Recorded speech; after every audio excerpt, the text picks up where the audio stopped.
শ্রাবণ মাসে শিব পুজো হয়, প্রতি সোমবার শিবকে পুজো করবেন কিভাবে দেখুন। শ্রাবণ মাস প্রত্যেকটা দিন আপনি শিবলিঙ্গে জল ঢালবেন। আপনারা যদি গোটা শ্রাবণ মাসটা না পারেন তা 4, 11, 18 এবং 25 এই 4টে দিন কিন্তু আপনারা শিবকে জল ঢালুন। শিবকে যখন জল দেবেন তখন মাথায় রাখবেন পূর্ব দিকে মুখ করে কিন্তু জল দিতে নেই। কেন? ওটাকে বাবা শিবের প্রবেশ পথ বলা হয়। সেই জন্য আপনারা দেবেন উত্তর দিকে মুখ করে। দাঁড়িয়ে জল দিতে নাই, হাঁটু গেড়ে বসে ডান হাতের সঙ্গে বাঁ হাতটা মিশিয়ে দিতে হয়। জলটা যখন ঢালবেন তার আগে কিন্তু আপনাকে কাজ করতে হবে পঞ্চামৃত। কি কি?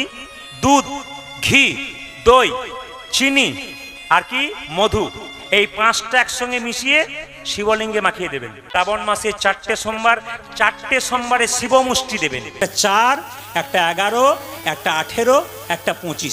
শিবমুষ্টি মানে কি?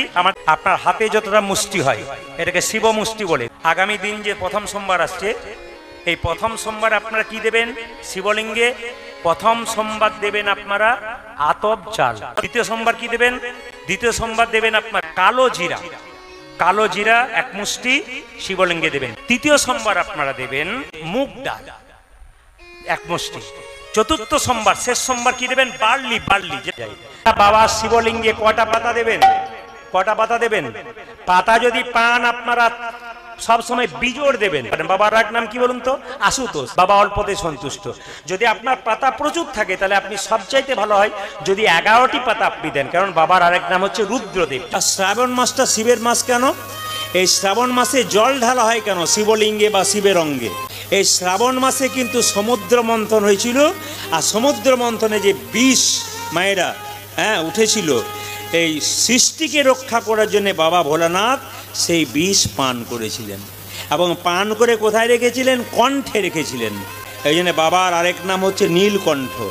যখন বাবা এখানে বিষটাকে রাখলেন তখন বিষের যে প্রভাব, বিষের যে জ্বালা, এই জ্বালাটাকে দূর করবার জন্য এই শ্রাবণ মাসে দেবতারা বাবাকে কি করেছিল? প্রচুর জল ঢেলেছিল। সেই জল ঢালা রীতি অনুযায়ী আজও পর্যন্ত আমরা শ্রাবণ মাসে জল ঢালি। প্রত্যেকটি সোমবার কিন্তু বাড়িতে যেন নিরামিষ হয়, এই অনুরোধ আমার মায়েদের সামনে করা রইল। শ্রাবণ মাসটা খুব দামি মাস, যদি আপনারা পারেন বাড়িতে তাহলে শ্রাবণ মাসটা নিরামিষ খান, দেখবেন বিরাট উন্নতি হবে। শিবলিঙ্গ পুজো করলে বা শ্রাবণ মাসে শিবের তত্ত্ব কথা শুনলে কি লাভ হয় একটি প্রমাণ আপনাদের দিয়ে দেবো। বলছে সমুদ্র তীরবর্তী এলাকায় ব্রাহ্মণ বাস করতেন, তার নাম হচ্ছে বিন্দুক, আর তার স্ত্রীর নাম কি ছিল? চঞ্চুলা। স্বামী স্ত্রীতে দিব্যি দিন কাটছিল, কিন্তু স্বামী কি করলো? কিছুদিন পরে অসৎ সঙ্গে মিশে বেশ্যালয়ে যেতে শুরু করলো। নতুন বিয়ে করেছে মেয়েটাকে। আচ্ছা, কোনো স্বামী নতুন বিবাহের পর তার স্ত্রী প্রত্যেক দিন অপেক্ষা করে থাকে স্বামীর জন্য, কখন আসবে, তাকে সেবা দেব, খাওয়াবো, যত্ন করবো, এরকম থাকে, ইচ্ছা থাকে মায়েদের। স্বামী বিবাহের পর স্ত্রীর প্রতি যদি কর্তব্য না করতে পারে তাহলে সেই পুরুষকে বিবাহ করা উচিত নয়। শাস্ত্র পরিষ্কার করে বলেছে যদি কোনো পুরুষ রোজগার করতে না পারে, যদি কোনো পুরুষ ভরণ পোষণ করতে না পারে বিবাহের পর তার স্ত্রীকে, তাহলে সেই স্বামী বিবাহ করার কোনো অধিকার নেই।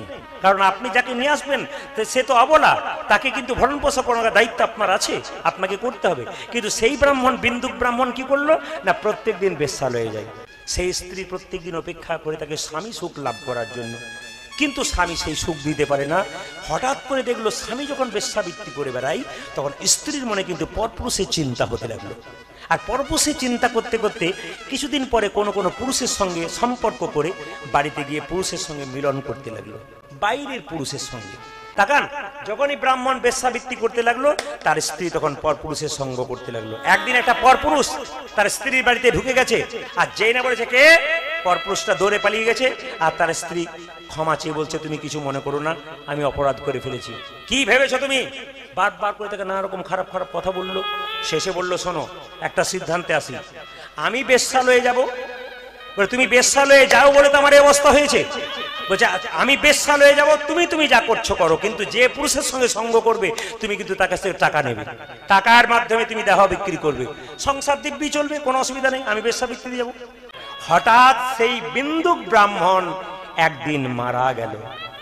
কোনো পুরুষ যদি নিজ স্ত্রীকে ত্যাগ করে, নিজ স্ত্রীকে কষ্ট করে, যদি বেশ্যাবৃত্তি করে, যদি অন্যায় কাজ করে, পরিষ্কার করে জেনে নিন তাকে পিশাচ জন্ম নিতে হয়, তাকে নরকে যেতে হয়।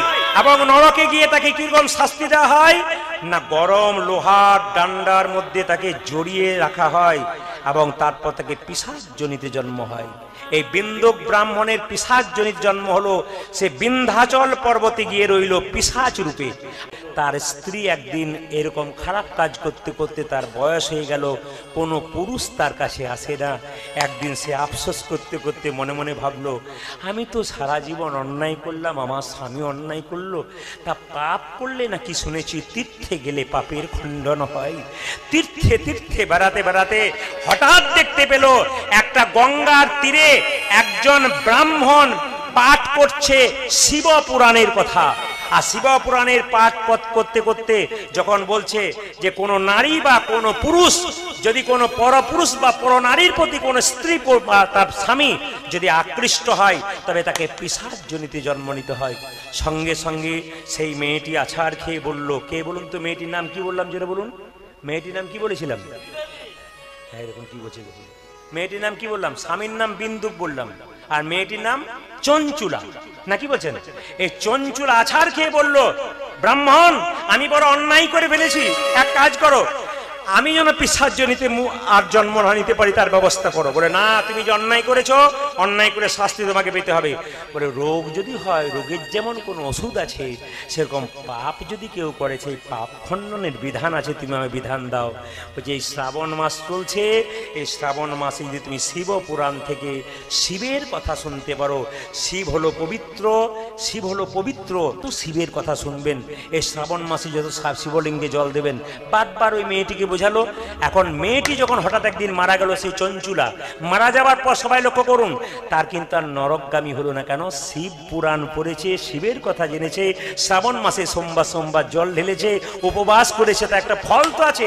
লোকে গেল, শিবলোকে গিয়ে দুর্গা দেবী পার্বতী জিজ্ঞেস করছে, এই যে চঞ্চুলা তুমি কেন এরকম করে চুপ করে বসে থাকো, কি হয়েছে? বলছে আমার একটি মাত্র অশান্তি। বলে কি? আমি তো পিশাচ জনি থেকে মুক্তি পেলাম শিব পুরাণ পড়ে, শিবের কথা শুনে। আমার স্বামী হলো, সে যতই অন্যায় করুক তবু তো স্বামী বটে, সে তো পিশাচ জনি ভোগ করছে, তার জন্য আমি চিন্তা করছি তার কি অবস্থা হবে। বলে শোনো, এক কাজ করো, নারায়ণের যেমন একজন নারায়ণ নারায়ণ গুণগান গাইতো, তার নাম কি? নারদ। ঠিক সেরকম শিবের গুণগান গাচ্ছ, তার নাম তম্বুর। যে তম্বুরকে নিয়ে তুমি চলে যাও বিন্ধ্যাচল পর্বতে, তোমার স্বামী সেখানে পিশাচ হয়ে আছে, সেই তম্বুর সেখানে শিব কথা শোনাবে, আর তোমার স্বামী পিশাচ থেকে মুক্তি হয়ে যাবে। তম্বুর সেখানে গেল, আর যাওয়ার সঙ্গে সঙ্গে ওই চঞ্চুলার সঙ্গে গিয়ে তার স্বামীকে উদ্ধার করে দিল। তাহলে শিবের কথা শুনলে কত লাভ হয়। তাই আমি আপনাদের বলবো, জোরে বলুন শিব পুরাণ কি জয়, বাবা মহাদেব কি জয়, বাবা মহাদেব কি।